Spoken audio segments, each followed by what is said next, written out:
Good morning. This is Ron. It is Saturday, March the 3rd. Welcome to Storytime.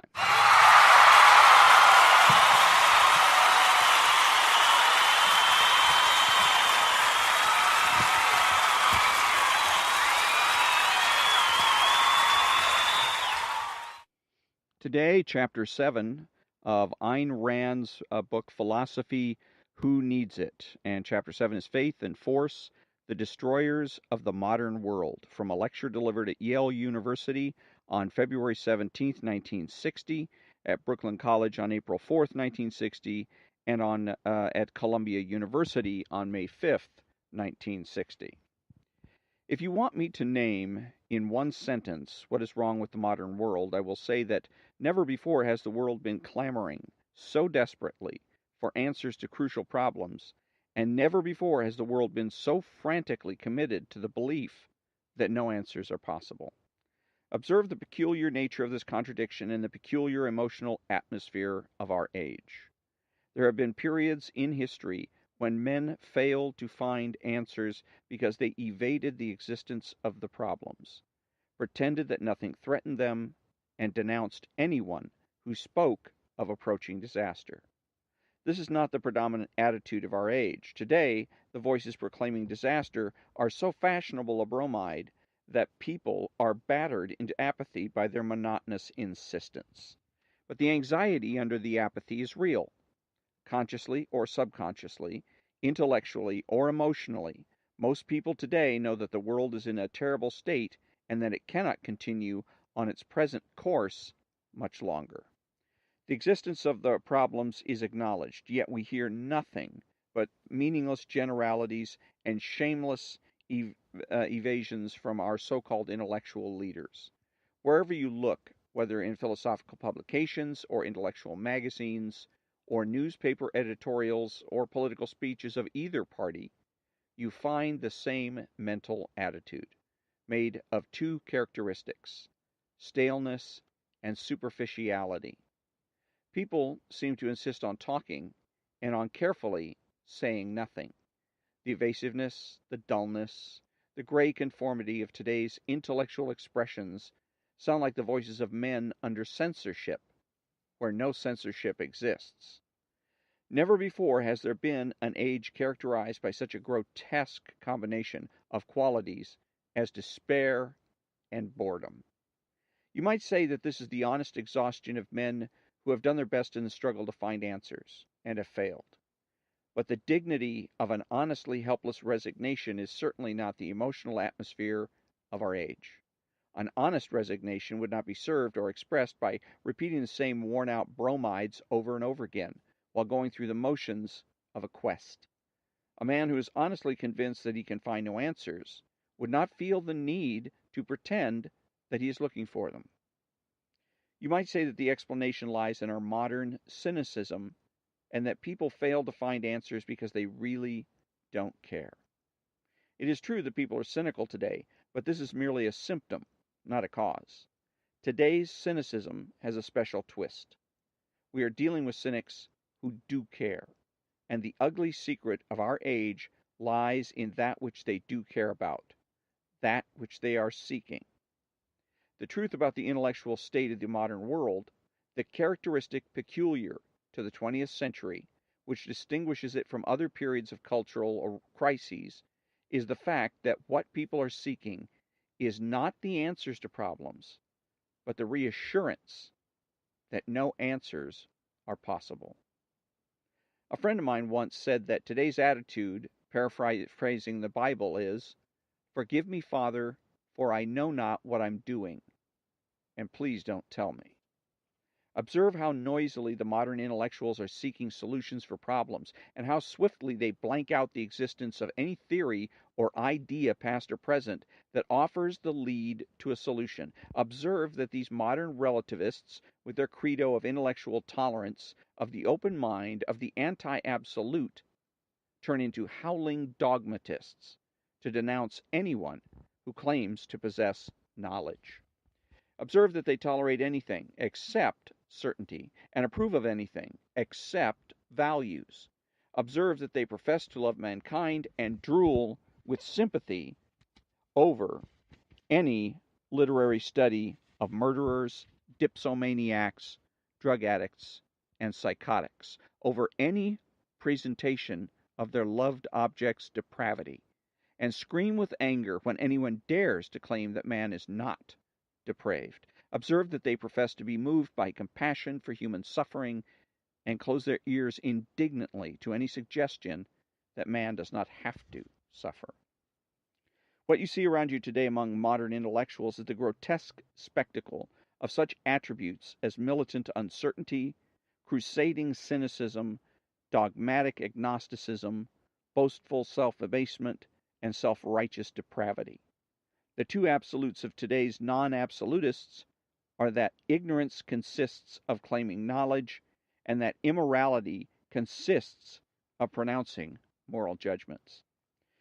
Now, why would people want to cling to the conviction that doom, darkness, depravity, and ultimate disaster are inevitable? Well, psychologists will tell you that when a man suffers from neurotic anxiety, he seizes upon any rationalization available to explain his fear to himself. And he clings to that rationalization in defiance of logic, reason, reality, or any argument assuring him that the danger can be averted. He does not want it to be averted because the rationalization serves as a screen to hide from himself the real cause of his fear, the cause he does not dare to face. Ladies and gentlemen, what you are seeing today is the neurotic anxiety of an entire culture. People do not want to find any answers to avert their danger. All they want, all they're looking for, is only some excuse to yell, "I couldn't help it." If certain centuries are to be identified by their dominant characteristics, like the Age of Reason or the Age of Enlightenment, then ours is the Age of Guilt.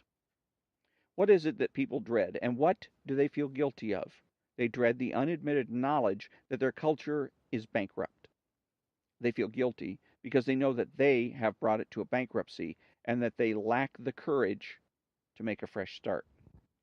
They dread the knowledge that they have reached the dead end of the traditional evasions of the centuries behind them, that the contradictions of Western civilization have caught up with them, that no compromises or middle of the roads will work any longer, and that the responsibility of resolving those contradictions by making a fundamental choice is theirs now, today.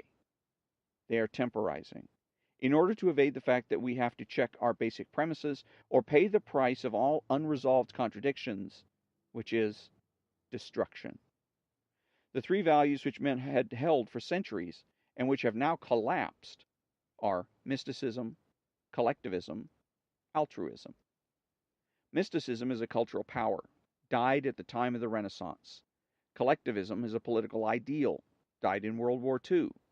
As to altruism, it has never been alive. It is the poison of death in the blood of Western civilization, and men survived it only to the extent to which they neither believed nor practiced it. But it has caught up with them, and that is the killer which they now have to face and to defeat. That is the basic choice they have to make.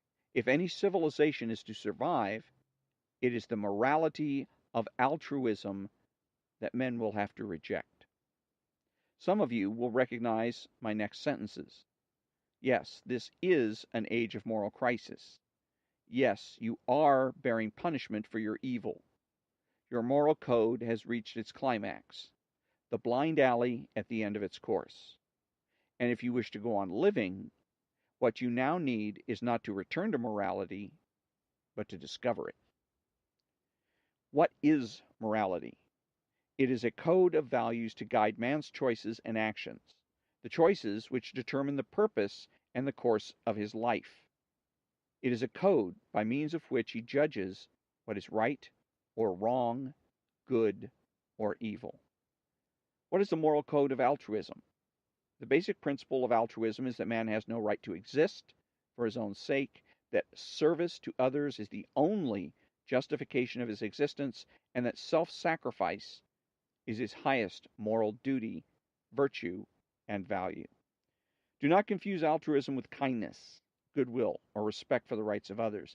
These are not primaries, but consequences, which, in fact, altruism makes impossible.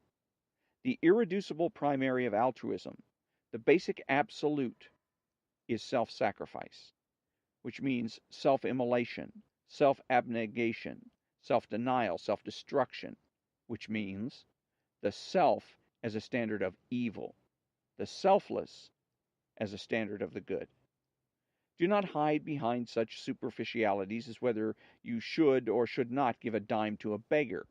This is not the issue. The issue is whether you do or do not have the right to exist without giving him that dime. The issue is whether you must keep buying your life dime by dime from any beggar who might choose to approach you.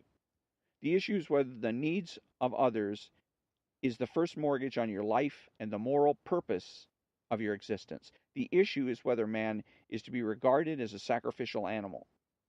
Any man of self-esteem will answer no. Altruism says yes. Now, there is one word, a single word, which can blast the morality of altruism out of existence and which it cannot withstand. The word? Why? Why must man live for the sake of others? Why must he be a sacrificial animal? Why is that the good? There's no earthly reason for it. And, ladies and gentlemen, in the whole history of philosophy, no earthly reason has ever been given. It is only mysticism that can permit moralists to get away with it.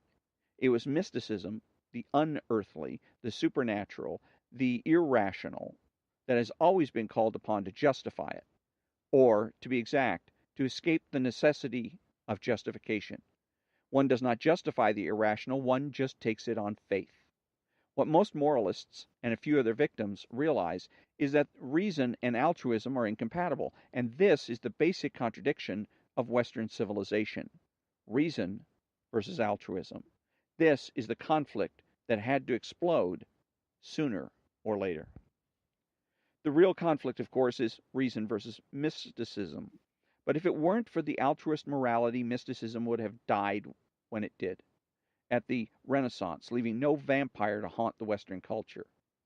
A vampire is supposed to be a dead creature that comes out of its grave only at night, only in the darkness, and drains the blood of the living.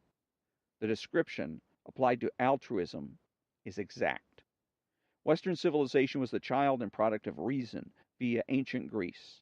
In all other civilizations, reason has always been the menial servant, the handmaiden of mysticism. You may observe the results. It is only Western culture that has ever been dominated imperfectly, incompletely, precariously, and at rare intervals, but still dominated by reason. You may observe the results of that. The conflict of reason versus mysticism is the issue of life or death, of freedom or slavery, of progress or stagnant brutality. Or, to put it another way, it is the conflict of consciousness versus unconsciousness. Let us define our terms. What is reason? Reason is the faculty which perceives, identifies, and integrates the material provided by man's senses. Reason integrates man's perceptions by means of forming abstractions or conceptions, thus raising man's knowledge from the perceptual level, which he shares with animals, to the conceptual level, which he alone can reach. The method which reason employs is this process. In this process is logic, and logic is the art of non-contradictory identification. What is mysticism? Mysticism is the acceptance of allegations without evidence or proof, either apart from or against the evidence of one's senses and one's reason. Mysticism is the claim to some non-sensory, non-rational, non-definable, non-identifiable means of knowledge, such as instinct, intuition, revelation, or any form of just knowing. Reason is the perception of reality and rests on a single axiom, the law of identity. Mysticism is the claim to the perception of some other reality, other than the one in which we live, whose definition is only that it is not natural. It is supernatural, and it is to be perceived by some form of unnatural or supernatural means. You realize, of course, that epistemology, the theory of knowledge, is the most complex branch of philosophy, which cannot be covered exhaustively in a single lecture. So I will not attempt to cover it. I will only say that those who wish a fuller discussion will find it in Atlas Shrugged. For the purposes of tonight's discussion, the definitions I have given you contain the essence of the issue, regardless of whose theory, argument, or philosophy you choose to accept. I will repeat, reason is the faculty which perceives, identifies, and integrates the material provided by man's senses. Mysticism is the claim to a non-sensory means of knowledge. In Western civilization, the period ruled by mysticism is known as the Dark Ages and the Middle Ages. I will assume that you know the nature of that period and the state of human existence in those ages. The Renaissance broke the rule of the mystics. Renaissance means rebirth. Few people today will care to remind you that it was a rebirth of reason, of man's mind. In the light of what followed, most particularly in the light of the Industrial Revolution, nobody can now take faith or religion or revelation or any form of mysticism as his basic and exclusive guide to existence, not in the way it was taken in the Middle Ages. This does not mean that the Renaissance has automatically converted everybody to rationality. Far from it. It means only that so long as a single automobile, a single skyscraper, or a single copy of Aristotle's logic remains in existence, nobody will be able to arouse men's hope, eagerness, and joyous enthusiasm by telling them to ditch their mind and rely on mystic faith. This is why I said that mysticism, as a cultural power, is dead. Observe that in the attempts at mystic revival today, it is not an appeal to life, hope, and joy that the mystics are making, but an appeal to fear, doom, and despair. Give up. Your mind is impotent. Life is only a foxhole, is not a motto that can revive a culture. And that's where I'm going to leave it for today. It's a long chapter, and so this is part 1 of chapter 7, Faith and Force, and of Philosophy Who Needs It by Ayn Rand. And from the back cover, it reads, Who needs philosophy? Ayn Rand's answer, everyone. This collection of essays was the last work planned by Ayn Rand before her death in 1982. In it, she summarizes her view of philosophy and deals with a broad spectrum of topics. According to Ayn Rand, the choice we make is not whether to have a philosophy, but which one to have. Rational, conscious, and therefore practical, or contradictory, unidentified, and ultimately lethal. Written with all the clarity and eloquence that have placed Ayn Rand's objectivist philosophy in the mainstream of American thought, these essays range over such basic issues as education, morality, censorship, and inflation to prove that philosophy is the fundamental force in all our lives. So, a couple of things here. Again, it talks about having a philosophy or somebody's philosophy, Ayn Rand's philosophy, Hegel's philosophy, Kant's philosophy. There's no such thing. There's just philosophy. Now, there's different theories in philosophy, metaphysical theories, epistemological theories, or entire philosophical theories. Kant had theories on, what was the book that he had? Was it on ethics, metaphysics, epistemology? Well, anyways, I think he had them actually on all of them, and but I was trying to remember the title of one in particular that was done by Kant. But it's not Kant's philosophy. This is what Kant was expounding or trying to prove, so to speak. And Hegel had his own theories as to what is real, what exists, whether or not we can know things with certainty, whether or not knowledge is innate or acquired, that kind of thing. So, and also as far as altruism is concerned, it seems to me that the real issue here is not so much that, and all of this that she's talking about, she doesn't go into an explanation, but what she's talking about, reason versus mysticism, is really the difference between right and left. Reason is the province, or supposed to be the province, of the right, of the conservatives, that are supposed to be reasonable, rational, realistic. And mysticism is the province of the left. And she says that you have a altruism, which is again the self-abnegation and denying yourself and only serving others. And it seems to me that it's really all about, from the left's point of view, more of a nihilistic um, approach to life, trying to destroy things. That basically what the left has done is turned the pyramid upside down. The pyramid normally would start with metaphysics and work its way up to politics and aesthetics at the top. But politics would rest on all of those things. And what they've done is, because they cannot justify socialism on such a pyramid, on a realistic metaphysics at the bottom pyramid, they have to create something else. And so what they do is they start with politics.